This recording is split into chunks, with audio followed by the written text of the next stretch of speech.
Audio Jungle.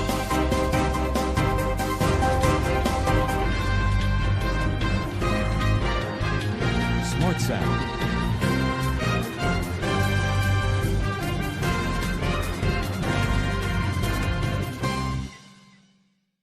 எனக்கு அதில் அந்த வயசில் எனக்கு அதோட அர்த்தம் கூட தெரியாது. அந்த மிஸ்மேட்ச் எனக்கு வந்துட்டு லக்கிலி அது வரல. ஸ்ட்ரிக்டாக 8 மணி நேரம் டெய்லியும் அப்படி அந்த ஒரு இதில் எனக்கு இது அபிப்பிராயம் இல்லை. நான் பயந்துருக்கேன். அவனா இதை சொன்னது வந்து எனக்கு ரொம்ப பெருமையாக இருக்குது.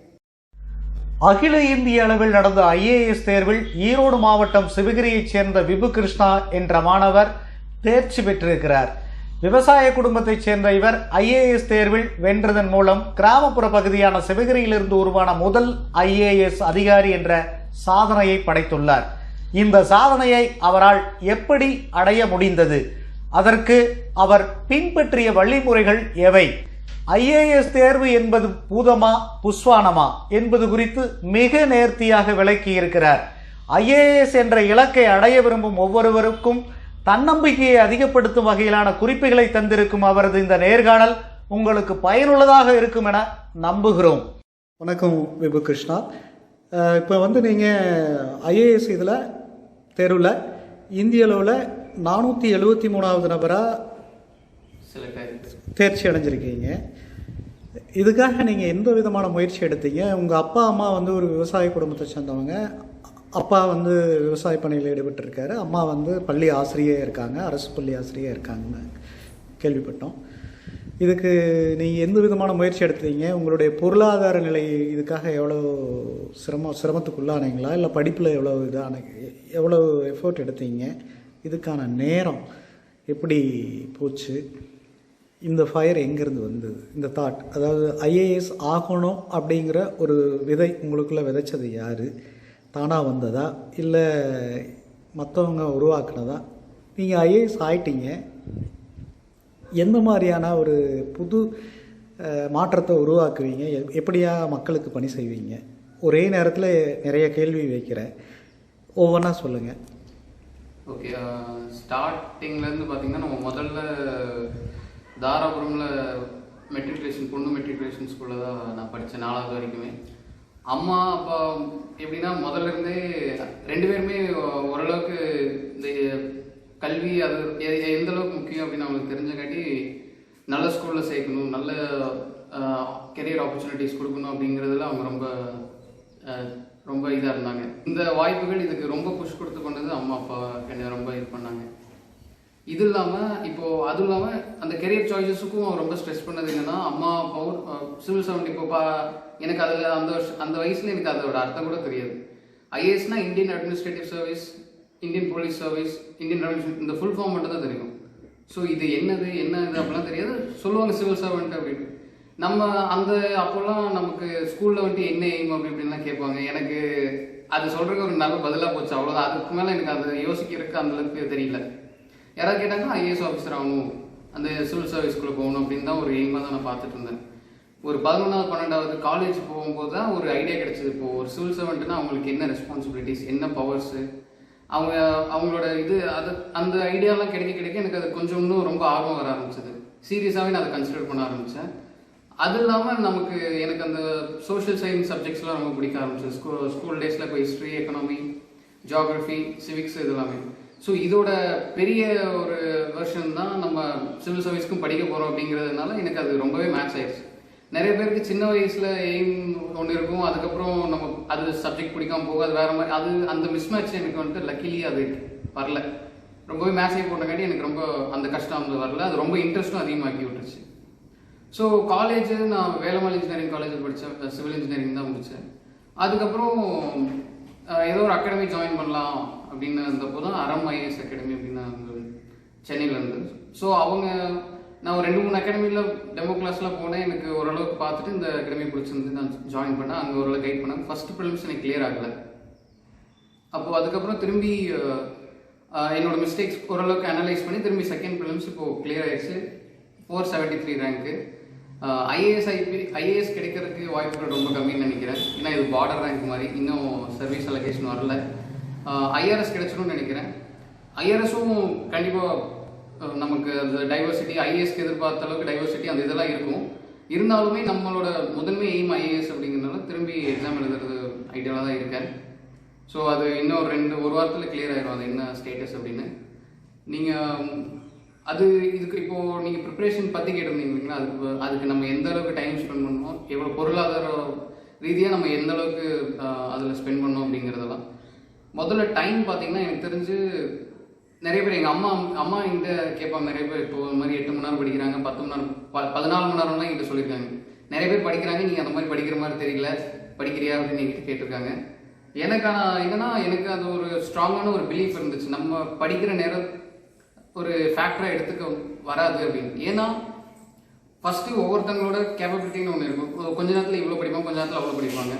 இன்னொன்று நல்லா பார்த்தீங்கன்னா நம்ம படிக்கிற நேரம் கணக்கு வச்சோம்னா நம்ம படிக்கிறதே தெரியாது. நம்ம படிக்கிற எவ்வளோ படிக்கிறோம் அப்படிங்கிறத நம்ம கண்டுக்க மாட்டோம். இப்போது பார்த்தீங்கன்னா நான் எப்படி படிப்பேன்னா இது டாபிக்ஸ் மாதிரி வச்சுப்பேன். இப்போ இதுக்கு இந்த நேரத்துக்குள்ள இவ்வளோ முடிச்சுக்கலாம், இதுக்கப்புறம் இப்படி படிச்சுக்கலாம் அப்படின்னு கொஞ்சம் டைம் கணக்கு வச்சுக்கலாம். ப்ராடாக நம்ம எப்பவுமே பார்த்துக்கிறது 8 மணி நேரம் படிக்கிறோம் நல்லா படிக்கிறாங்கிறத விட, இப்போ நான் ஒரு நாள் 2 மணி நேரம் படிப்பேன். அப்போ எனக்கே கொஞ்சம் ஒரு மாதிரி சரி 2 மணி நேரம் தான் படித்தோம், நாளைக்கு இன்னொரு 4 மணி நேரம் சேர்த்து படிக்கலாம் அப்படின்னு தான் நான் கணக்கு வச்சுக்கணும். தவிர ஸ்ட்ரிக்டாக 8 மணி நேரம் டெய்லியும் அப்படி அந்த ஒரு இதில் எனக்கு இது அபிப்பிராயம் இல்லை. ஸோ படிக்கிற டைம்ங்கிறது நீங்கள் ஸ்ட்ரிக்டாக இவ்வளோ தான் படிக்கணும், இவ்வளோ நேரம் படிக்கணும். நான் பரவாயில்ல, நான் காலேஜ் முடிச்சு டேரெக்டாக இதுக்கு வந்துட்டேன். நிறைய பேர் ஒர்க்கிங் பீப்புள் எல்லாமே அந்த ஈவினிங் வந்து அந்த டெய்லி கொஞ்சம் நேரம் அவங்க டிவோட் பண்ணி சனிக்கிழமை ஞாயிற்றுக்கிழமை மட்டும் படித்து நிறைய பேர் பாஸ் ஆகிருக்காங்க எனக்கு தெரிஞ்சு.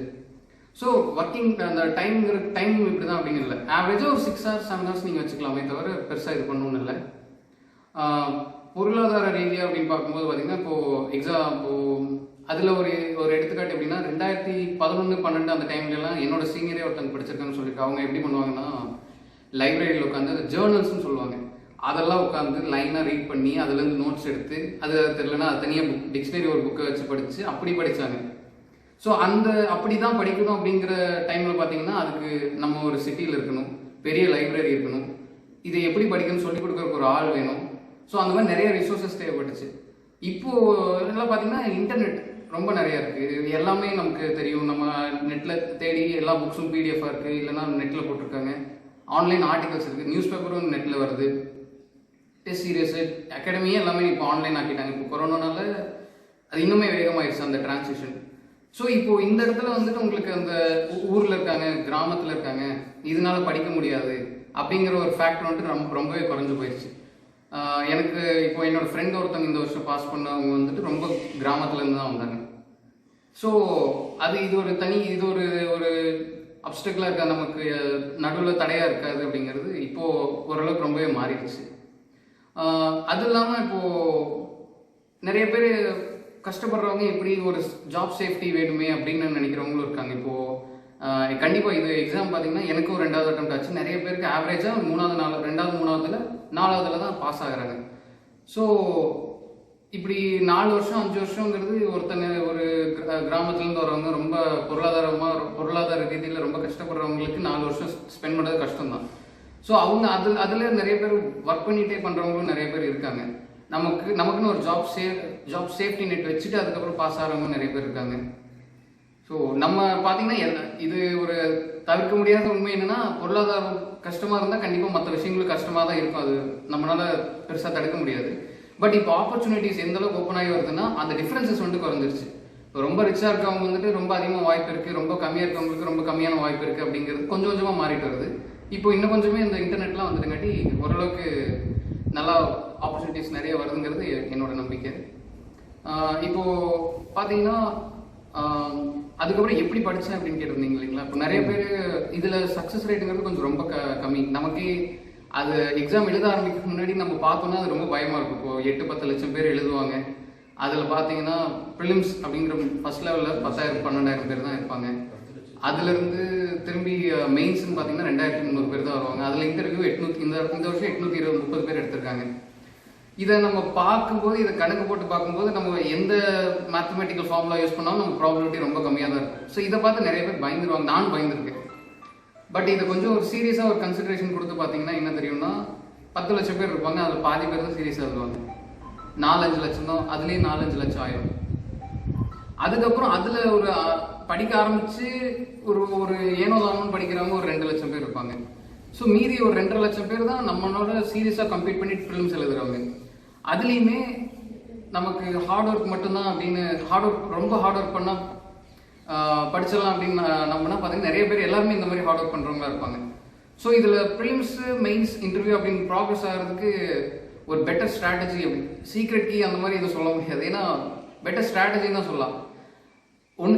ஏன் அப்படி சொல்கிறேன்னா ஒவ்வொருத்தவங்களுக்கும் ஒவ்வொரு மாதிரி ஸ்ட்ராட்டஜி இருக்கும். இப்போ நான் இப்படி படித்தேன் அப்படின்னா என்னை பார்த்து இன்னொருத்தவங்க இதே மாதிரி படித்தா சக்ஸஸ் 100% ஆயிட முடியுமானா முடியாது தான்.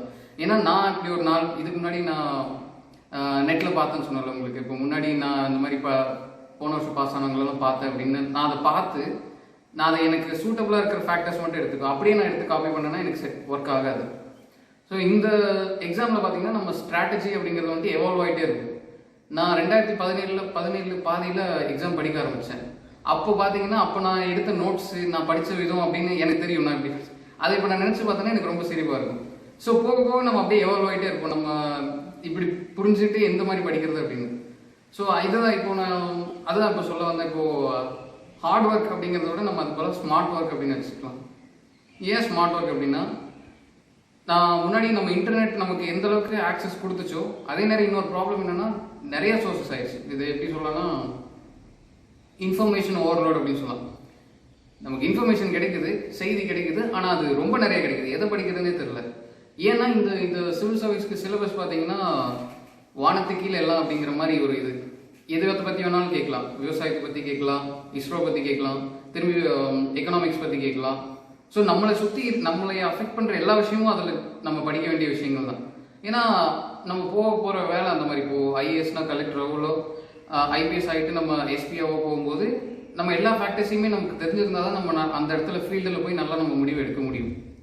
ஸோ அந்த இடத்துல இப்போது அந்த அவ்வளோ படிக்கணும் அப்படிங்கிறப்போ நம்ம எந்த சோர்ஸை பார்த்தாலும் நமக்கு அது யூஸ்ஃபுல்லாக இருக்கிற மாதிரி தான் இருக்கும். நம்ம அதை படிக்கணும் தான் இருக்கும். பட் அத்தனையும் நம்மளால் படிக்க முடியாது. கண்டிப்பாக ஒரு வருஷம் ஆவரேஜாக 1 வருஷம் 2 வருஷம் படித்து ப்ரிப்பேர் பண்ணுறாங்க. 2 வருஷத்தில் நம்ம உலகத்தில் இருக்கிற எல்லாத்தையும் படிக்க முடியாது தான். ஸோ அந்த இடத்துல ஸ்மார்ட் ஒர்க் வந்துட்டு ரொம்ப இம்பார்ட்டன்ட். நம்ம எதை படிக்கிறது, எதை படிக்க தேவையில்லை அப்படின்னு ஸ்கிப் பண்ணுறது. இன்னொன்று ஏன் இந்த ஸ்மார்ட் ஒர்க் பண்ணணும் அப்படின்னா ரிவிஷன் பண்ணணும். இப்போது ஒரு விஷயத்தை ஒரு டைம் படிச்சுட்டா நமக்கு அது பெருசாக யூஸ் இல்லை. நம்ம என்டர்டெயின்மெண்ட்டுக்கு படிக்கிறது ஒன்று புக்கில். இப்போ நான் நிறைய புக்ஸ் படிப்பேன். இப்போ அது ஃபுல்லாமே நான் வந்துட்டு ஃபோனில் அந்த கம்ப்யூட்டரில் படிக்கிற மாதிரி ஷிஃப்ட் பண்ணிட்டேன். கூகுள் ப்ளே புக்ஸ், கிண்டலில். ஏன்னா அது எனக்கு நோட்ஸ் எடுக்கிறது ஈஸியாக இருக்கும். அந்த நோட்ஸ் வந்துட்டு நான் திரும்பி அதுவே டாக்குமெண்ட் மாதிரி ஃபார்ம் ஆயிரும். அதை நான் திரும்பி ரிவைஸ் பண்ணுறதுக்கு ஈஸியாக இருக்கும். ஏன்னா ரிவைஸ் பண்ணுறது தான் இதில் கீ. ஒரு டைம் புக்கை படிச்சுட்டா நமக்கு அந்த பாயிண்ட்டை நம்ம திரும்பி அதை எக்ஸாமில் கொண்டு போய் அதை ஆன்சராக மாற்றி நம்ம அதை எழுதுவோமான்னு கேரண்டி கிடையாது. ஏன்னா நம்ம மைண்டில் நிற்காது. ஸோ அதை நம்ம திரும்பி ரிவைஸ் பண்ணுவோம். திரும்பி எப்போ ரிவைஸ் பண்ணணும்னா எப்போ பண்ண முடியும்னா கம்மியாக ஒரு அன்லிமிட்டடாக இருக்கும்போது நம்ம அதை ரிவைஸ் பண்ண முடியாது. நம்ம படித்தது எல்லாமே வேஸ்ட்டுங்கிற மாதிரி ஆகிடும். நம்ம அதை யூஸ் பண்ண முடியலன்னா அது நம்ம ரீட் பண்ணுறது வேஸ்ட்டு கிட்டத்தட்ட இந்த ஃபீல்டில் எக்ஸாம் பாயிண்ட் ஆஃப் வியூலேருந்து பார்த்தோம்னா. ஸோ அதனால தான் நம்ம ஸ்மார்ட் ஒர்க் பண்ணணும். ஸ்மார்ட் ஒர்க், அதுக்கப்புறம் ரிவிஷன். ஸோ இந்த 2 ஃபேக்டர்ஸ் வந்துட்டு நம்ம ஸ்ட்ராட்டஜியில் கண்டிப்பாக இருக்கணும். அதில் அந்த ஸ்ட்ராட்டஜியில் இன்னொரு முக்கியமான லேயர் அப்படின்னு நான் கன்சிடர் பண்ணுறது என்னென்னா நம்ம நோட்ஸ் எடுத்து தான் படிப்போம். நிறைய எல்லா சப்ஜெக்ட்டுக்குமே ஒரு ப்ராடாக சிலபஸ் கொடுத்துருப்பாங்க. யூபிஎஸ்சியில் பார்த்தீங்கன்னா ரொம்ப ப்ராடாக தான் இருக்கும். இப்போது ஒரு பேப்பரில் அக்ரிகல்ச்சர், என்வாயன்மெண்ட் இந்த மாதிரி டாபிக்ஸ் தான் இருக்குமே தவிர அதுக்கு மேலே டீப்பாக இருக்காது. ஸோ இதுக்கு நம்ம தான் நோட்ஸ் முடிவு பண்ணணும். நம்ம பழைய கொஸ்டின் பேப்பர் பழைய இதெல்லாம் பார்த்தா எந்த மாதிரி கேட்குறாங்க அப்படின்னு ஒரு ஐடியா இருக்கும். அதை வச்சு நோட்ஸ் எடுப்போம். அதே மாதிரி முன்னாடி ஒரு காலத்து வரைக்கும் பார்த்தீங்கன்னா நோட்ஸ் எடுக்கிறது பேப்பரில் நோட்டில் தான் நம்ம எடுத்துகிட்டு இருப்போம். அது ஓரளவுக்கு இது இருக்கும். இப்போ பார்த்தீங்கன்னா இப்போ நம்ம எல்லாத்து கையிலையும் ஃபோனு, கம்ப்யூட்டர் அப்படின்னு இருக்கங்காட்டி டிஜிட்டல் நோட் மேக்கிங் வந்துட்டு எவ்வளோ ரொம்ப இதாக இருக்கும். நான் ஃபஸ்ட்டு ப்ரிப்பேர் பண்ண ஆரம்பிக்கும்போது கையில் தான் நோட்ஸ், பேப்பரில் தான் நோட்ஸ் எழுதிட்டு இருந்தேன். பட் அதை விட இது ரொம்ப யூஸ்ஃபுல்லாக இருந்துச்சு. ஸோ இதெல்லாமே நம்ம ஸ்மார்ட் ஒர்க், ஸ்மார்ட் ஸ்ட்ராட்டஜைசிங் அப்படிங்கிறதுக்குள்ளே இது வந்துடும். டிஜிட்டலாக நோட் மேக் பண்ணுறது. இப்போது எக்ஸாம்பிளுக்கு நான் எஜுகேஷன் அப்படின்னு ஒரு டாபிக் இருக்குது, கல்வின்னு ஒரு டாபிக் இருக்குது. அதை பற்றி நான் நோட்ஸ் எடுக்கிறேன் அப்படின்னா நம்ம பேப்பரில் நோட்ஸ் எடுக்கும்போது பார்த்தீங்கன்னா ஒரு 2 பேஜ் எடுப்போம், 3 பேஜ் எடுப்போம். 2 பேஜ் 3 பேஜ் ஒதுக்கிட்டு அப்படி விடுவோம் எஜுகேஷன் அப்படின்னு. ஏன்னா எல்லாம் ஒரே இடத்துல இருக்கணும். ஒரு பாயிண்ட்டுக்கு மேலே அது முடிஞ்சிடும். திரும்பி நம்ம எழுதினாலும் அதை மாற்ற முடியாது. ஆனால் டிஜிட்டல் அப்படி கிடையாது. நம்ம ஒரு நோட் புக் கிரியேட் பண்ணிட்டு அதுக்குள்ளே எவர் நோட், ஒன் நோட் அந்த மாதிரி நிறைய சாஃப்ட்வேர் இருக்குது. நான் அதில் 2மே யூஸ் பண்ணியிருக்கேன். ஸோ நோட் புக் இருக்கும், அதுக்குள்ளே பேஜ் இருக்கும். நம்ம எப்போ வேணால் எடிட் பண்ணிக்கலாம், அதை ஆர்கனைஸ் பண்ணிக்கலாம். நம்ம எந்த அளவுக்கு ஆர்கனைஸ் பண்ணி படிக்கிறோங்கிறது ரொம்ப இம்பார்ட்டன்ட். ஸோ நம்ம அந்த 2 லட்சம் பேர் கடைசியாக சீரியஸாக எழுதுறவங்களில் 2 லட்சம் பேர் சீரியஸாக எழுதுறவங்களில் நம்ம சான்சஸ் அதிகம் பண்ணிக்கிறதுக்கு வழி வந்துட்டு இந்த மாதிரி நம்ம ஸ்மார்ட் சாய்ஸஸ் யூஸ் பண்ணலாம். ப்ளஸ் நம்ம இன்னொன்று என்னென்னா நியூஸ் பேப்பர் மட்டுமே கரண்ட் அஃபேர்ஸ் அப்படின்னு ஒரு டைமில் முன்னாடி இருந்தது. இப்போ நிறைய ஆன்லைன் ஆர்டிகல்ஸ் வர ஆரம்பிச்சிச்சு, புக்ஸு, யூடியூப் சேனல்ஸ் நிறைய. யூடியூப்ல நிறைய சேனல்ஸ் இருக்கு. உதாரணத்துக்கு காஸ்பியன் ரிப்போர்ட் அப்படின்னு ஒரு சேனல் இருக்குது. அது பார்த்தீங்கன்னா இன்டர்நேஷ்னல் ரிலேஷன்ஸ், நான் ஆப்ஷனல் எடுத்த சப்ஜெக்ட் இன்டர்நேஷ்னல் ரிலேஷன்ஸ். ஸோ அதுக்கு பார்த்தீங்கன்னா அதில் சூப்பரான அனாலிசிஸ் இருக்கும். இது அதனால நிறைய பேர் என்டர்டெயின்மெண்ட்டுக்கு பார்ப்பாங்க, அவங்களோட காலேஜ் டிகிரிக்காக பார்ப்பாங்க. பட் அது நமக்கு இந்த மாதிரி டைவர்ஸ் சோர்சஸ் இருக்குங்கிறது நிறைய பேர் அந்தளவுக்கு கன்சிடர் பண்ண மாட்டாங்க. யூடியூப்னா அது ஒரு என்டர்டெயின்மெண்ட் சேனல் மாதிரி தான் நிறைய பேர் பார்ப்பாங்க. இப்போ கொஞ்சம் அதெல்லாம் நிறைய மாறிடுது, யூடியூப்லேயும் நிறைய கிளாஸஸ் வருது. பட் இந்த மாதிரி எந்த சோர்ஸ்லேருந்துமே நம்ம இன்ஃபர்மேஷன் எடுத்துக்கலாம் அப்படிங்கிற ஒரு ஐடியா வந்துட்டு நம்ம இது பண்ணிட்டோம்னா, ஓப்பன் மைண்ட் வச்சுட்டோம்னா ரொம்ப யூஸ்ஃபுல்லாக இருக்கும். புக்ஸு, யூடியூபு, ஆன்லைன் ஆர்டிகல்ஸ் இதெல்லாமே ஒரு டைவர்ஸ் சோர்சஸ், நம்ம நார்மலாக ஒவ்வொரு சப்ஜெக்ட்டுக்கு வச்சுக்கிற புக்கு இல்லாமல். ஸோ அந்த விதத்தில் இந்த மாதிரி ஸ்மார்ட் ஒர்க் பண்ணால் நம்ம சான்சஸ் ரொம்ப அதிகம் பண்ணிக்கலாம். ஸோ உங்களுக்கு அதுக்கப்புறம் என்ன கொஸ்டின்? இல்லை, இப்போ படிக்கக்கூடிய பசங்களுக்கு இங்கே பரிந்துரைக்கக்கூடிய வழிகள், அதாவது நீங்கள் என்ன மாதிரியான இதை கடந்து வந்திருக்கீங்க, எப்படி ப்ரிப்ரேஷன் பண்ணீங்க அப்படிங்கிறத சொல்லியிருக்காங்க. இப்போ இருக்கிற பசங்களுக்கு அவங்களுடைய ஆட்டிடியூட் எந்த மாதிரி கொண்டு போகணும் அப்படிங்கிற ஏதாவது விஷயம்? ஆட்டிடியூட்னா ஜென்ரல் ஸ்கூல் காலேஜ் படிக்கிற பசங்களுக்கு சொல்கிறீங்க. இந்த இலக்கை அடைய வேணும் அப்படின்னு ஒரு மார்க்ஸ் இம்பார்ட்டன்ட், எப்படி படிக்கிறது. ஆமாம் ஆமாம். ஸோ சிவில் சர்வீஸ் அப்படிங்கிறது பார்த்தீங்கன்னா நம்ம 10th 12th வாங்கின மார்க்கு இல்லை மற்ற இது பெருசாக நம்ம இதில் எந்த அளவுக்கு தூக்கி கொடுக்கணும்னு தெரியாது. நான் பர்சனலி பார்த்தீங்கன்னா 10th 12th மார்க் எக்ஸாமில் நல்ல மார்க் தான் வாங்கினேன். பட் இதுதான் எக்ஸெப்ஷன் இதுதான் ரூல் அப்படிங்கிறது கிடையாது. ஏன்னா எனக்கு தெரிஞ்சு இப்போ 12th மார்க் வந்திருந்தப்போ ஒரு ஐஏஎஸ் ஆஃபீஸர் அவர் ஃபேஸ்புக்கில் ட்விட்டரில் போட்டிருந்தாரு, இந்த மாதிரி அவர் 12th 25 மார்க் தான் வாங்கியிருந்தார், 24 மார்க் தான் பாஸ் மார்க், 25 வாங்கி பாஸ் பண்ணியிருந்தார். பட் அவர் வந்துட்டு இப்போ ஐஏஎஸ் ஆஃபீஸராக இருக்கார். ஸோ நம்ம அந்த மார்க் அப்படிங்கிறது வந்துட்டு ஒரு பெரிய இண்டிகேட்டர் நம்ம சொல்ல முடியாது. மார்க் கண்டிப்பாக நம்ம படித்தோமா இல்லையா அப்படிங்கிறது ஓரளவுக்கு இண்டிகேட் பண்ணும். பட் அதை மட்டுமே ஒரு தனி இதாக எடுத்துகிட்டு நம்ம பண்ண முடியாது. அது நிறைய காரணங்களுக்கு. ஏன்னா நம்ம அந்த வயசில் அப்படி இருப்போம், நமக்கு அது பிடிக்காத சப்ஜெக்டாக இருக்கும். நம்ம பிடிச்ச சப்ஜெக்டில் நம்ம வைக்கும்போது ஆப்வியஸ்லி நல்ல மார்க் வாங்குவோம். நம்ம இன்ட்ரெஸ்ட்டு, நம்ம மெச்சூரிட்டி, அதெல்லாமே நிறைய ஃபேக்டர்ஸ் இருக்குது. ஸோ அது ஒன்று. இன்னொன்று பார்த்தீங்கன்னா இப்போ சிவில் சர்வீஸ் தான் எய்ம் அப்படின்னு பார்க்கும்போது உங்களுக்கு சோஷியல் சயின்ஸ் சப்ஜெக்ட்ஸ் இருக்குல்ல, அதில் நீங்கள் இன்னும் கொஞ்சம் கான்சென்ட்ரேட் பண்ணிங்கன்னா உங்களுக்கு கண்டிப்பாக யூஸ்ஃபுல்லாக இருக்கும். நான் இன்ஜினியரிங் காலேஜ் வந்துட்டு இன்ஜினியரிங் தான் படித்தேன். அது அம்மா அப்பா வந்துட்டு அப்போது எனக்கு பிஏ தான் எடுக்க சொல்லுவோம், பிஏ ஹிஸ்ட்ரி பொலிட்டிக்கல் சயின்ஸ் எடுக்கலாம் அப்படின்னு சொன்னாங்க. எனக்கும் அது பிடிச்ச சப்ஜெக்ட் தான். ஆனால் என்னை சுற்றி எல்லோரும் இன்ஜினியரிங் எடுத்துகிட்டு இருந்தாங்க அந்த டைமில். ஸோ நமக்கு பார்த்தீங்கன்னா அந்த பியர் ப்ரெஷர் அப்படின்னு சொல்லுவாங்க, எல்லாரும் ஒன்று எடுத்தால் நம்மளும் அதை போய் பண்ணலாம் அப்படின்னு. என்னோட ஃப்ரெண்ட்ஸ் எல்லாருமே இன்ஜினியரிங் எடுக்கும்போது எனக்கு நம்ம ஆர்ட்ஸ் எடுத்து அது இன்னும் ஒரு சின்ன ஒரு கீழே வந்த மாதிரி இருக்கும் அப்படின்னு நான் ஒரு தப்பான புரிதலில் நான் இன்ஜினியரிங் எடுத்தேன். இன்ஜினியரிங் எனக்கு பிடிக்கும், மேக்ஸும் பிடிக்கும் அப்படிங்கிறதுனால இன்ஜினியரிங் நான் வெறுக்கல. பட் என்னோட கெரியர் ஆப்ஷன் முன்னாடியே சூஸ் ஆனப்போ இது ஒரு ஏன் அப்படிங்கிற மாதிரி ஒரு இது பொலிட்டிக்கல் சயின்ஸ் படிச்சிருந்தா எனக்கு இன்னுமே யூஸ்ஃபுல்லாக இருந்திருக்கும். ஸோ நீங்கள் சிவில் சர்வீஸ் தான் கெரியர் ஆப்ஷன் அப்படின்னு பார்த்தீங்கன்னா உங்களுக்கு இந்த மாதிரி கூட நீங்கள் முன்னாடி இருந்தே கூட நம்ம 11th 12th படிக்கிறதோ இல்லை காலேஜ் படிக்கிறதோ முன்னாடியே முடிவு பண்ணிக்கலாம். எந்த விதமான சப்ஜெக்ட் எடுக்கணும்? ஆர்ட்ஸா இல்லை ஆர்ட்ஸ் ஹியூமனிட்டி சப்ஜெக்ட்ஸ் இருக்கு இல்லைங்களா? இப்போ ஹிஸ்ட்ரியோ, எக்கனாமியோ, ஜியாகிரஃபியோ, சிவிக்ஸ், சிவிக்ஸ்ன்னு சொல்லலாம். ஸோ இது சம்மந்தமாக எப்படி டச் ஆகிற சப்ஜெக்டாக இருந்தாலுமே நமக்கு யூஸ்ஃபுல்லாக தான் இருக்கும். ஏன்னா இது லிட்டரலி இது மட்டும் இல்லை, இது ஹியூமனிட்டிஸ் இது மட்டும், சாரி நான் கோர் சப்ஜெக்ட்ஸ் இதெல்லாம் நம்ம அது இல்லாமல் நம்ம அக்ரிகல்ச்சர் எந்த ஆர்ட்ஸ் இதை எடுத்தாலுமே யூஸ்ஃபுல்லாக இருக்கும். இன்ஜினியரிங் எடுக்கலாம். இப்போ இன்ஜினியரிங் படித்து டாக்டர் படித்து இன்ஜினியராக இருந்து டாக்டராக இருந்து நிறைய பேர் பாஸ் ஆகி வந்திருக்காங்க. பட் நீங்கள் இதுதான் எய்ம் அப்படின்னு முடிவு பண்ணிட்டீங்கன்னா உங்களுக்கு இந்த சப்ஜெக்ட்ஸ்லாம் எடுத்தால் கொஞ்சம் ரொம்ப யூஸ்ஃபுல்லாக இருக்கும். அக்ரிகல்ச்சர் எடுத்து நிறைய பேர் அக்ரிகல்ச்சர் ஓரளவுக்கு ஹெல்ப்ஃபுல்லாக இருக்கும். உங்களுக்கு ஸ்பெசிஃபிக்காக அக்ரிகல்ச்சரில் ஒரு இன்ட்ரெஸ்ட் இருக்குது, இல்லை வேறு ஏதாவது சப்ஜெக்டில் இன்ட்ரெஸ்ட் இருக்குது, அதனால் அதை நான் படிக்கிறேன் அப்படின்னா நீங்கள் படிக்கலாம். பட் எந்த சப்ஜெக்ட்டுமே முடிவாகல, எல்லாமே எனக்கு ஈக்குவலி இன்ட்ரெஸ்டடாக இருக்குன்னா இப்போ ஹியூமனிட்டிஸ் வந்து இன்னும் கொஞ்சம் பெட்டர் கனெக்டடாக இருக்குது civil service preparation. History, civics, economy, geography, so அந்த இதெல்லாம் வந்துடும். 11th 12th இப்போது நான் படிக்கும்போதெல்லாம் எங்கள் ஸ்கூல் நான் படித்த சிபிஎஸ்சி ஸ்கூலில் தான் படித்தேன், சென்ட்ரல் கவர்மெண்ட் ஸ்கூலில் தான் படித்தேன். ஆனால் அங்கேயுமே எனக்கு இந்த ஆப்ஷன்ஸ்லாம் இல்லை. பயாலஜி, கம்ப்யூட்டர் சயின்ஸ் ரெண்டே கிளாஸ் தான், பயாலஜி இல்லைனா கம்ப்யூட்டர் சயின்ஸ். எனக்கு அதுக்கு தாண்டி ஆப்ஷன்ஸ் இருக்குன்னு எனக்கு அப்போ தெரியாது.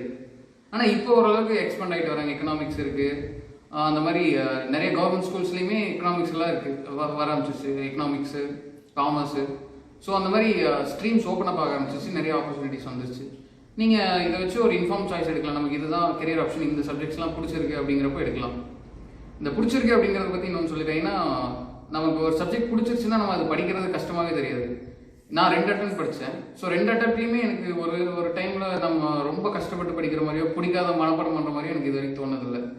நான் ஒவ்வொன்று படிக்கும்போதும் நமக்கு அது ஈஸியாக கனெக்ட் ஆகிடும். இப்போது ஹிஸ்ட்ரி படிக்கிறோன்னா நம்ம ஹிஸ்ட்ரியா அப்படின்னு அந்த ஒரு கனெக்ஷன் இருக்கும். அக்ரிகல்ச்சர்னு படிக்கும்போது பார்த்தீங்கன்னா நம்ம படிக்கும்போதே தெரியும் நம்ம ஊரில் வந்துட்டு காடு இப்படி இருக்குது. நம்ம ஊர் இப்போது ஆவரேஜ் ரெயின்ஃபால் பற்றி ஒரு டாபிக் படிச்சுட்டு இருக்கோன்னா அப்போ நானே தேடி பார்த்தேன். ஓகே, அது வரைக்கும் எனக்கு ரெயின்ஃபால் பற்றி தெரியாது, நம்ம ஊரில் இப்படி தான் தெரியாது. நம்ம ஓகே திருப்பூரில் தான் தமிழ்நாடோட ஆவரேஜ் ரெயின்ஃபால் இவ்வளோ தான் இருக்குது, திருப்பூரோட இவ்வளோ தான் இருக்குது, ஈரோடு இவ்வளோ தான் இருக்குது. ஸோ நம்ம இந்த மாதிரி அறுவடையெல்லாம் செஞ்சுட்டு இருக்கோம். இப்போது நம்ம ஏரியாக்கெலாம் ஓரளவுக்கு சுகர் கேன்லாம் ஒத்தே வராது. ஸோ இதெல்லாம் நமக்கு சுத்தமாகவே தெரியாது. ஆனால் இதை படிக்கும்போது இந்த சிலபஸாக மட்டும் பார்க்காம நம்ம சுற்றி நடைமுறை விஷயங்களாக பார்த்து படிக்கும்போது எனக்கு அது ரொம்ப இன்ட்ரெஸ்டிங்காகவும் இருந்துச்சு. ஸோ இந்த நமக்கு அந்த சப்ஜெக்டில் ஒரு இன்ட்ரெஸ்ட் வந்துருச்சு அப்படின்னு பார்த்தீங்கன்னா அது ரொம்ப யூஸ்ஃபுல்லாக இருக்கும். இந்த சப்ஜெக்ட்ஸ் நமக்கு இன்ட்ரெஸ்ட் வரது ரொம்ப ஈஸி. ஏன்னா நம்ம சுற்றி நம்மளை பற்றி தான் படிக்க போகிறோம். நம்ம எக்கனாமிக்ஸ், நம்ம இது இப்போ நாளைக்கு கவர்மெண்ட் எடுக்கிற ஒவ்வொரு இனிஷியேட்டிவ்ஸ்க்கும் பாசிட்டிவ் நெகட்டிவ்ஸ் தான் நம்ம எடுத்து படிப்போம். இன்னும் ஒவ்வொரு இதுக்குமே ஒரு அட்வான்டேஜ் டிஸ்அட்வான்டேஜ்னு இருக்கும். ஸோ அப்படி நம்ம எடுத்து ஒவ்வொன்றையும் படிக்கும்போது நமக்கு நம்ம எந்த அளவுக்கு நம்ம பர்சனல் அஃபெக்ட் ஆகிறோம், நம்மளை சுற்றி இருக்கவங்க, நம்ம சுற்றுச்சூழல் எல்லாமே அப்படின்னு படிக்கும்போது நமக்கு அந்த இன்ட்ரெஸ்ட் ஆட்டோமேட்டிக்காக வந்துடும். நம்ம ஸ்கூலில் சோஷியல் சயின்ஸ் படிக்கிறத விட்டு கொஞ்சம் இன்னமும் நம்ம ஒரு இடத்துல இருக்கிற மாதிரியும் அது இன்னமும் டிட்டாச்சாக தனியாக எடுத்து படிக்கிற மாதிரியும் நம்ம இருந்திருப்போம். ஸோ அந்த கனெக்ட் நிறைய பேருக்கு இருந்திருக்காது. அதனால நிறைய பேர் சோஷியல் சயின்ஸா அப்படின்னு யோசிப்பாங்க. என்னோட ஃப்ரெண்டே ஒருத்தவங்க வந்துட்டு இப்போ அவங்க வேற ஸ்ட்ரீமில் இருக்காங்க, ப்ரைவேட் செக்டரில். பட் சோஷியல் சயின்ஸ் அப்படின்னு சொன்னால் சோஷியல் சயின்ஸ்னால எனக்கு சுத்தமாக பிடிக்காது அப்படின்னு சொல்லுவாங்க. அந்த ஒரு மென்டல் பிளாக் வந்துட்டு நிறைய பேருக்கு வந்துடும். நிறைய பேருக்கு நிஜமாவே பிடிக்காம இருக்கலாம். பட் மோஸ்ட்டாக வந்துட்டு அந்த மென்டல் பிளாக் வந்துட்டு இமேஜினரியாக தான் இருக்கும். நீங்கள் இதெல்லாம் எடுத்து படிக்க ஆனால் ஆட்டோமேட்டிக்காக இன்ட்ரெஸ்ட் வந்துடும் நிறைய பேருக்கு. ஸோ அது ஒன்று நீங்கள் அந்த ஸ்கூல் டேஸில் இந்த சோஷியல் சயின்ஸ் நீங்கள் ஒரு எக்ஸ்ட்ரா எஃபர்ட் போட்டு சும்மா ரீட் பண்ணி பாருங்கள். சிவில் சர்வீஸ் தான் எய்ம் அப்படின்னு இருக்கும்போது அப்போ உங்களுக்கு ஒரு பெட்டரான ஐடியா கிடைக்கும், ஒரு இன்னும் இன்ட்ரெஸ்ட்டும் நிறையா வரும். சரி, ஐஏஎஸ் ஆக வேணுங்கிறது உங்களுடைய கனவு, அந்த இலக்கை அடைஞ்சிட்டிங்க. ஐஏஎஸ் ஆன பிறகு இதை நான் செய்யணும் அப்படிங்கிற ஏதோ ஒரு குறிக்கோள் இருக்கும் இல்லையா, அது என்னென்னு தெரிஞ்சுக்கலாமா? கண்டிப்பாக. ஸோ இப்போ நான் இந்த வருஷம் 473 ரேங்க் தான். ஐஏஎஸ் கிடைக்குமான்னு தெரில, ஆனால் திரும்பி எழுதுகிற ஐடியாவில் தான் இருக்குது. கண்டிப்பாக நமக்கு ஐஏஎஸ் அப்படிங்கிறது பார்த்திங்கன்னா அதில் ஸ்கோப் அதிகமாக இருக்குது. ஐஆர்எஸும் கண்டிப்பாக ஒரு கவர்மெண்ட் நம்ம சொசைட்டிக்கு பண்ணுற ஒரு இது கண்டிப்பாக அதுலேயும் கான்ட்ரிபியூஷன் நிறைய பண்ணலாம். பட் ஐஏஎஸ்ங்கிறப்ப பார்த்திங்கன்னா அதோட இது ரொம்பவே பெருசாக, ஸ்கோப் வந்துட்டு ரொம்ப ஜாஸ்தியாக இருக்கும். நம்ம கொண்டு வரக்கூடிய இம்பேக்டோட ஸ்கோப் வந்துட்டு ரொம்ப ஜாஸ்தியாக இருக்கும். எனக்கு ஐஏஎஸ் ஆகி கலெக்டராக ஒரு டிஸ்ட்ரிக்ட்டுக்கு அப்பாயிண்ட் பண்ணதுக்கப்புறம் நான் மெயினாக ஃபோக்கஸ் பண்ணுறது பார்த்திங்கன்னா கண்டிப்பாக ஹெல்த் எஜுகேஷன் அது ரொம்ப ஃபோக்கஸ் பண்ணுவேன். அது ரெண்டுக்கும் ஈக்குவலாக கண்டிப்பாக நான் ஃபோக்கஸ் பண்ணுறது வந்து ஆக்சஸ் அப்படிங்கிறது. இப்போது இந்த மாதிரி நமக்கு எல்லா வசதிகள் எல்லாமே நம்ம இது பண்ணாலும் அந்த வசதியை வந்துட்டு மக்கள் நிறைய பேர் ரொம்ப கஷ்டப்படுற மக்கள் அதை யூஸ் பண்ணுறதுக்கான ஆக்சஸ் கிடைக்கிறத வந்துட்டு நம்ம இம்ப்ரூவ் பண்ணணும். இப்போ ஆக்சஸ் கிடைக்காம இருக்கிறதுக்கு நிறையா தடைகள் இருக்குது. நம்ம ஒவ்வொரு குறிப்பிட்ட டிஸ்டன்ஸ்குள்ளேயும் ஒவ்வொரு ஸ்கூல் இருக்குது, ஒவ்வொரு பிரைமரி ஹெல்த் சென்டர் இருக்குது. இருந்தாலுமே அது நிறைய பேர்னால யூஸ் பண்ண முடியாததுக்கு நிறைய தடைகள் இருக்குது. அந்த தடைகளை ரிமூவ் பண்ணுறது நம்ம கண்டிப்பாக மெயினாக ஃபோக்கஸ் பண்ணணும், ஃபெசிலிட்டிஸ் இம்ப்ரூவ் பண்ணுறதோட. இது இல்லாமல் ஒவ்வொரு டிஸ்ட்ரிக்ட்டுக்கும் பார்த்திங்கன்னா ஒவ்வொரு தனியான தேவைகள், பிரச்சனைகள் இருக்கும். அது நம்ம அந்த கிரவுண்டில் இருக்கும்போது கண்டிப்பாக அது வச்சு அதை எப்படி இருக்குங்கிறத வச்சு நம்ம இம்ப்ரூவைஸ் பண்ணி நம்ம எந்த அளவுக்கு பெட்டரான சொல்யூஷன் தேடிட்டோமோ அது பண்ணணும். இதுக்கு ஏதாவது உதாரணம் சொல்ல முடியுமா? என்னை இப்படி பாதிச்சது அல்லது நான் அதில் கவனம் செலுத்தினேன், ஒரு சம்பவங்கள் ஏதாவது சொல்ல முடியுமா? இந்த தாட் வர்றதுக்கு எக்ஸாம்பிளாக இருக்கக்கூடிய ஏதாவது ஒரு ஸ்பெசிஃபிக்காக இந்த இதுன்னு சொன்னதில்லை. பட் நான் அதிகமாக எங்கள் ஊரில் வந்துட்டு கரும்பு விவசாயம் பண்ணுறவங்க விவசாயிகள் நிறைய பேர் இருக்காங்க. ஒரு குறிப்பிட்ட டைம் பீரியட் 2005லேருந்து 2015 வரைக்கும் பார்த்திங்கன்னா அந்த கரும்பை எடுத்து அதை இது பண்ணி அதை மில்லுக்கு அந்த டைரெக்டாக அதுக்கப்புறம் மில்லுக்கு போகும். ஸோ அந்த மில்லுலேருந்து வர பேமெண்ட்ஸ் பார்த்தீங்கன்னா நிறைய டியூ ஆக ஆரம்பிச்சுது. அது தாத்தா வந்து அது கொஞ்சம் அதிகமாக பார்ப்பாங்க. அதை பார்த்து நான் அடிக்கடி அங்கே கலெக்டர் ஆஃபீஸில் கூட்டிகிட்டு போவாங்க. நான் நான் ஸ்கூல் படிக்கும்போது, ஸ்கூல் இந்த காலேஜ் ஸ்டார்டிங்கில் அந்த டைமில் இருக்கும்போது, அந்த டைமில் நம்ம இப்படி தாத்தா பார்த்தீங்கன்னா தாத்தா எல்லாத்துக்கும் கேட்டு கூட்டிகிட்டு போவோம். நம்ம போகிறோம் எல்லா விவசாயிகளோட ரெக்கார்ட்ஸை எடுத்து இது பண்ணுவாங்க. ஸோ அப்போது ஒரு இதுதான் தெரிஞ்சது. அப்போ பார்த்தீங்கன்னா முக்கால்வாசி விவசாயிகள் கிட்ட ரெக்கார்ட்ஸ் இல்லை. அதை பற்றி அவேர்னஸும் இல்லாதங்காட்டி அவங்க அந்த மில் கூட போட்ட கான்ட்ராக்ட் கூட அதிகமாக அவங்களுக்கு தெளிவாக தெரியாமல் இருந்தது. இன்னொன்று அந்த ஃபெசிலிட்டிஸ் சரி நம்ம இப்படி புகார்கள் இப்படி கொடுக்கலாம் அப்படிங்கிறது நிறைய பேர் தெரியாமல் இருந்தது. அதனால சரி அவங்களுக்கு இதுதான் வந்தது, அவ்வளோதான் விதி அப்படிங்கிற மாதிரி அவங்களும் விட்டுட்டு அடுத்தடுத்து அந்த லாஸை உள்வாங்கிட்டு அடுத்தடுத்த வருஷம் அப்படியே விவசாயம் பண்ணிட்டு தான் இருந்தாங்க. ஸோ தாத்தா வந்துட்டு இப்படி எல்லாத்திட்டையும் கேட்டு கூட்டிகிட்டு போகும்போது அப்படியே நானும் கூட போகும்போது ஒரு ஐடியா கிடைச்சி. ஸோ இப்படி இருக்காங்க, நமக்கு நம்ம ஓரளவுக்கு ஃபெசிலிட்டிஸ் இருக்குது, படிச்சிருக்கோம், அதனால நமக்கு பார்த்தோம்னா ஏன் இதை கேட்கல அப்படின்னு நமக்கு ஈஸியாக தெரியும். பட் அவங்களுக்கு பார்த்தீங்கன்னா அதை கேட்கறதுக்கு தெரியாது மட்டும் இல்லாமல் அதை கேட்டால் அவங்க கேட்க போய் அதுக்கு டைம் வேஸ்ட் ஆகும். அதுக்கு ஒரு சில நாட்கள் வெயிட் பண்ணணும், அது இங்கே அலையணும் அங்கே அலையணும், அதனால அவங்க வேலை கெடும். அதனால மறுபடியும் அடுத்த வருஷம் அவங்களுக்கு ரொம்ப கஷ்டம் இருக்குங்கிறது நம்ம பெருசாக முதல்ல நம்ம கண்ணுக்கு தெரியாது.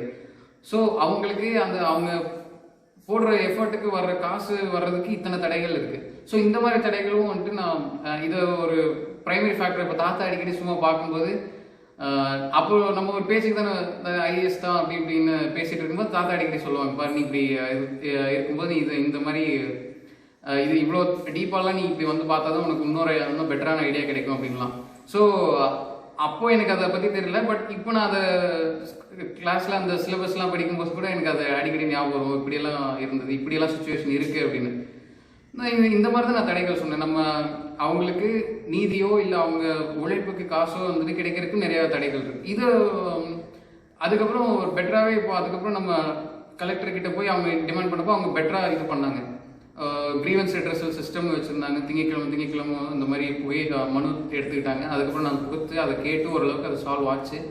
பட் ஸ்டில் இது அவங்க ஃபஸ்ட்டு இன்ஸ்டன்ஸ்லேயே இப்படி நடக்கலை அப்படிங்கிறது, அவங்களால இதுக்கு பண்ண முடியல, அவங்க கேட்கறதுக்கு அவங்களுக்கு தெரியல அப்படிங்கிறதே நிறைய தடைகள் தான். ஸோ இந்த மாதிரி சுச்சுவேஷன்ஸ் வரும்போது இதை வந்துட்டு ஈஸியாகணும். இப்போது டெக்னாலஜி நமக்கு நிறையா வந்துருச்சு. ஸோ நமக்கு எந்த டிஸ்ட்ரிக்டோட ஹெட் குவார்ட்டர்ஸ்லேருந்து எவ்வளோ தள்ளி இருந்தாலும் மக்கள் அவங்களுக்கு எவ்வளோ கஷ்டமாக இருந்தாலும் ஈஸியாக நமக்கு வந்துட்டு அந்த புகார் வரணும், அந்த ஈஸியாக அந்த புகார் சால்வ் ஆகணும் அப்படிங்கிறது என்னோட ப்ரையாரிட்டியாக இருக்கும். ஸோ பெட்டராக நம்ம அவங்களோட புகார்கள் வந்து அந்த சால்வ் ஆகிறதுக்கு ஒரு பெட்டரான சிஸ்டம் டிவைஸ் பண்ணுறதுக்கு கண்டிப்பாக நான் அதை எஃபோர்ட் போடுவேன். ஏன்னா அது ஓரளவுக்கு எனக்கு அந்த பேசிக்காக நான் பார்த்துருக்கேன் அப்படிங்கிறதுனால கொஞ்சம் அதில் இது கொஞ்சம் பர்சனலாக எனக்கு பண்ணலாம், இப்படி பண்ணலாம் அப்படின்னு இன்னும் கொஞ்சம் பெட்டரான ஐடியாஸ் தோணும். சரி, நன்றி, வாழ்த்துக்கள். ரொம்ப தேங்க்ஸ். வணக்கங்க, உங்கள் பேர்? கலாவதி. இப்போ உங்கள் மகன் ஐஏஎஸ் ஆகிருக்காரு. இதுக்கு உங்கள் ஒத்துழைப்பு எப்படி இருந்தது? அவரை எந்த மாதிரி உருவாக்குனீங்க? அவருக்கு எப்படி அந்த சூழலை உருவாக்கி கொடுத்தீங்க?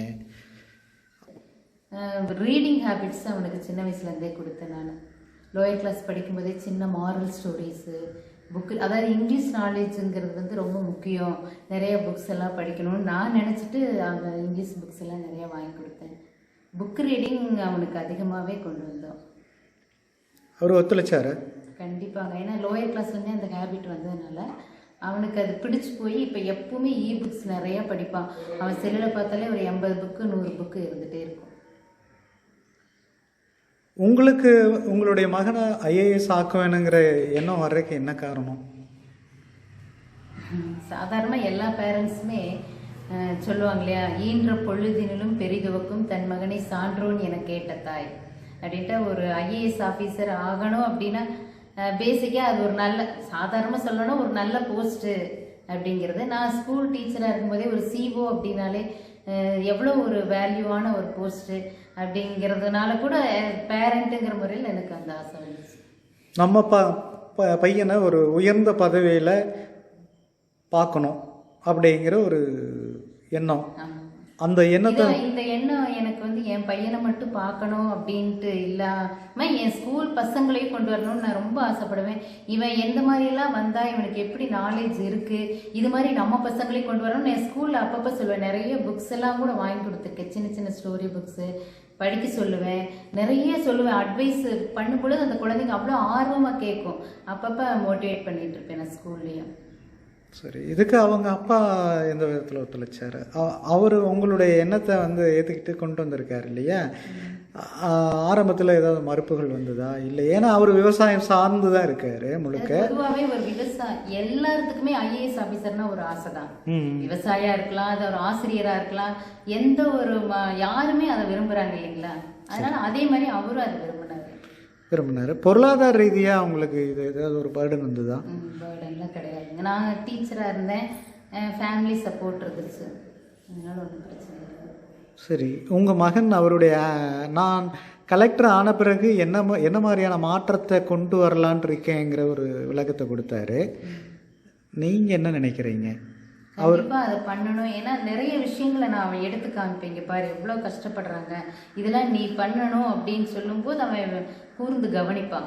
இப்போ ஹெல்த் எஜுகேஷன் அது வந்து 2 கண்கள் மாதிரி தானே உங்களுக்கு இல்லையா? ஹெல்த்தும் ரொம்ப முக்கியம், எஜுகேஷன் ரொம்ப முக்கியம் ஒரு நாட்டுக்கு. இது ரெண்டுமே அவன் சூஸ் பண்ணி அவனாக இதை சொன்னது வந்து எனக்கு ரொம்ப பெருமையாக இருக்கு.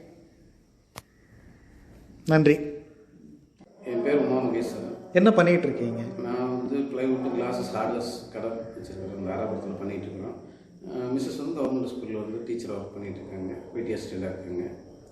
தம்பி ஏற்கனவே இவன் பிறந்த நாள்லேருந்தே எங்களுக்கு ஒரு எய்ம் என்னென்னா அவன் வந்து படித்து நல்லா படிப்பாங்கிற ஒரு இதுக்கு வந்த உடனேவே இவன் ஐஏஎஸ் ஆகணுங்கிற ஒரே எய்மில் தான் நாங்கள் இது பண்ணிகிட்டு இருந்தோம்.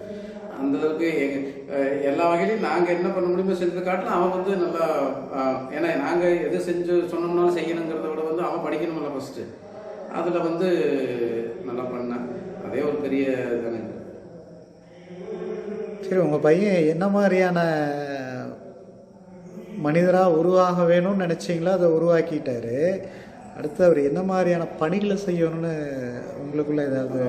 என்னை பொறுத்த வரைக்கும் என்னென்னா அவன் முடிஞ்ச வரைக்கும் வந்து ஒரு கல்விக்கோ ஒரு சுகாதாரத்துறை இந்த மாதிரி இதில் வந்து ஏன்னா இன்றைக்கி வந்து எல்லா வகையிலையுமே வந்து இது வந்து ஒரு முக்கியமான ஒரு இதாக இருக்குது.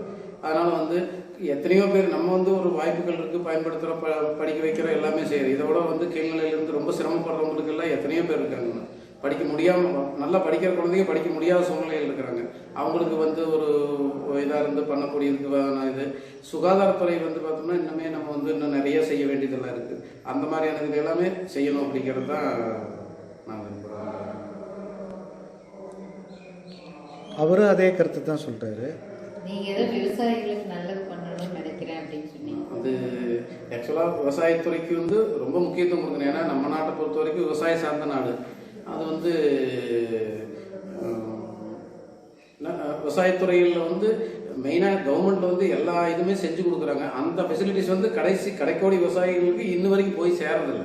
என்ன கேட்டிங்கன்னா இடைப்பட்ட இதில் வந்து ஒன்றும் பொருளாதார நிலைகள் அடிபட்டு நின்றது, மற்றபடி ஒரு பேங்க் லோனு இந்த மாதிரி இதில் எல்லாமே வந்து நின்றது. அதை வந்து கொஞ்சம் மேம்படுத்தி, ஏன்னா நம்ம நாட்டை பொறுத்த வரைக்கும் விவசாயம் நல்லா இருந்தால் தான் எந்த தொழிலாக இருந்தாலும் மற்றது எல்லாமே நல்லா இருக்கும். அப்போ விவசாயத்துறை வந்து மேம்படுத்தினா தான் தொழில் எல்லாமே நல்லாயிருக்கும். அதுக்கு வந்து தேவையான அடுத்தடுத்த இதெல்லாமே வந்து செய்யணுங்கிறது எங்களுடைய கருத்து.